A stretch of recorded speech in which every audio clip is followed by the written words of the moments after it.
এই দুটি গুরুত্বপূর্ণ বিষয় আমি আপনার বক্তব্যের মধ্য থেকে বেছে নিয়েছি। বাকিগুলো সহযোগিতা, গঠনমূলক সমালোচনা, সরকারের সাথে বোঝাপড়া ইত্যাদি এগুলো সব কথা না বলি। এই জাতীয় ঐক্য, জাতীয় স্বার্থে ধরে রাখার জন্য আপনাদের সহযোগিতা খুবই প্রয়োজন, এছাড়া হবে না।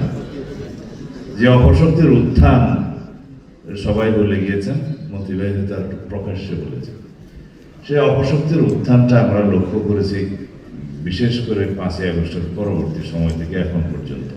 সব মশার বিরুদ্ধে সুরক্ষা দিতে এলো বসুন্ধরা এক্সট্রিম অ্যারোসল, মশার বিরুদ্ধে এক্সট্রিম সুরক্ষা। সেটার একটা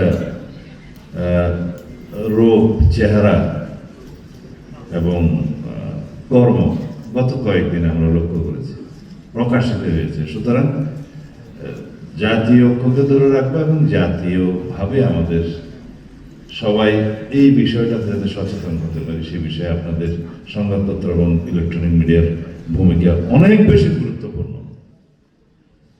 আপনাদের কাছে ক্ষমা চেয়ে নিচ্ছি, 2টো বেজে গেছে লাঞ্চের সময়। এখন আমাদের সবার বয়োজ্যেষ্ঠ লাল গোলাপ খ্যাত আমাদের শফিক ভাই